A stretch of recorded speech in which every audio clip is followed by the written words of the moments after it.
Vamos começar aqui o nosso estudo analisando o controle contra cópia. Nós temos aqui 5 estratégias. Primeiro, o sistema ele verifica se existe um arquivo que vai estar escondido na máquina. Uma outra estratégia é verificar uma chave no registro do Windows. A terceira, verificar o número do HD.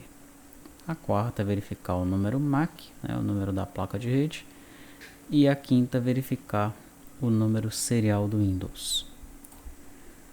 Vamos então para a primeira, verificar o arquivo escondido na máquina. Como é que funciona essa estratégia? No momento da instalação do sistema, deve-se copiar um arquivo para uma pasta qualquer, de preferência uma pasta do sistema, pode ser a pasta Windows, a pasta Windows System, tá? É bom que o arquivo tenha uma extensão que confunda o usuário, como a extensão DLL, por exemplo, tá? Pode até mesmo, você pode analisar primeiro o nome de um arquivo qualquer, dentro da pasta Windows, dentro da pasta System32, syswo64, essas pastas de sistema que são comuns aí. Você já observa os nomes dos arquivos que existem por lá. Daí você põe um arquivo com um nome parecido, tá? .dll. Daí, quando executar o sistema vai ver, ele vai analisar se esse arquivo existe. Se esse arquivo não existir, ele vai informar que é uma cópia ilegal, tá? Então é isso, A vantagem é que quando você instala o sistema, ele põe o arquivo lá nesse local escondido, que só você sabe. Se alguém tentar copiar a sua aplicação, a pessoa não vai saber da existência desse arquivo quando ele tentar executar o sistema. Então ele vai receber a mensagem de que aquela é uma cópia ilegal, tá? Existem, no entanto, algumas formas de burlar esse controle aí, Desde criar um patch no sistema, dar um jump nessa instrução dentro da aplicação, até mesmo verificar com calma e paciência qual é o arquivo que é instalado logo após a instalação do seu sistema, tá? Então, o usuário lá pode pegar uma máquina limpa, uma máquina virtual, por exemplo, e instala o seu sistema. Daí ele mapeia quais foram os arquivos que foram copiados para a máquina dele, que não existiam antes do seu sistema ter sido instalado, Então ele pode chegar no teu arquivo, tá? Mas enfim, exige um certo conhecimento, para o usuário fazer isso daí. A segunda estratégia é você criar uma chave no registro do Windows. No momento da instalação do sistema, você vai criar uma chave com um valor específico para a máquina que está recebendo o sistema, tá? Ao executar o sistema, ele vai verificar se essa chave existe. Primeiro passo é esse: a chave existe? Existe. Daí, adicionalmente, o segundo passo é verificar se o valor da chave está de acordo com o código gerado para a máquina. Caso exista alguma incoerência, informa que trata-se de uma cópia ilegal, tá? E qual é esse valor que você vai colocar nessa chave que você vai criar no registro do Windows? Que nós vamos ver a seguir.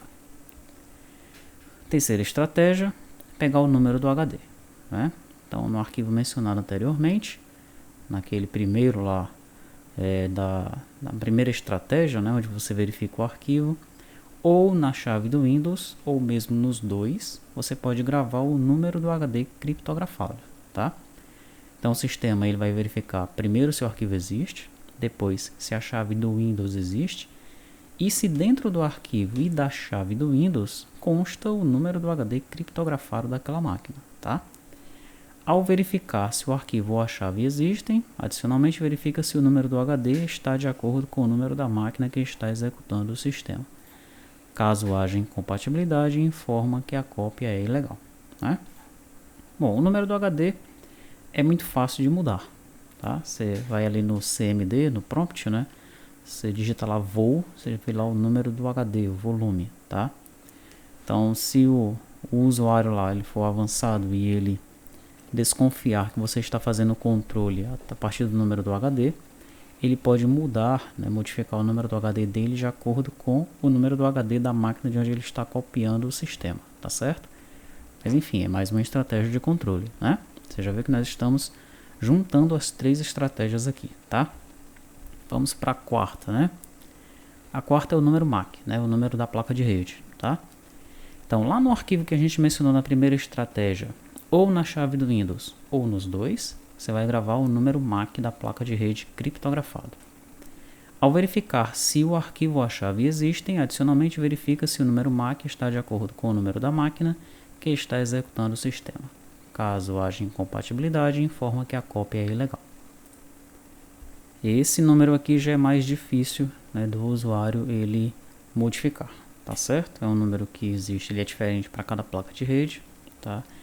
E a partir do momento que você pega esse número aí e junta inclusive com uma string, tá? Você pode juntar com uma chave a mais, né, junto com o número MAC, então vai ficar muito difícil do usuário saber o que você está fazendo para proteger o sistema contra a cópia, tá certo? Evidentemente você pode juntar o número MAC e o número do HD na sua estratégia, tá certo?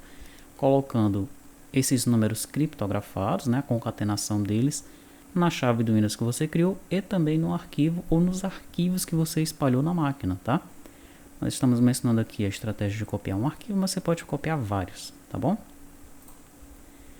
E temos aqui a estratégia que é pegar o serial do Windows, né? Quando você instalar a aplicação, você pega o serial do Windows da máquina e armazena remotamente no servidor da Software House. Sempre que a aplicação for iniciada, verifica se o computador está liberado para usar o sistema. Caso não exista conexão, daí ele verifica se o serial do Windows confere com o que foi gravado lá no arquivo ou na chave do Windows criados no momento da instalação, tá? Então, essa última estratégia aqui, ela já põe o servidor da Software House, tá certo? Se o usuário ele copiar a sua aplicação e tentar executá-la, então a aplicação ela vai acessar a internet, né? Vai fazer uma conexão com o servidor da Software House e vai verificar se a chave daquele Windows, né, que ele está executando é igual à chave das máquinas que estão cadastradas lá no banco de dados da Software House. Se for diferente, ele vai negar a conexão, vai mandar uma mensagem de volta e o sistema vai exibir que aquela cópia é ilegal, tá? O melhor é você juntar todas essas estratégias, legal? Você junta todas elas, né, e cria a sua própria estratégia, tá bom? Nós vamos mostrar então agora essas estratégias implementadas nas 4 linguagens na próxima aula, tá?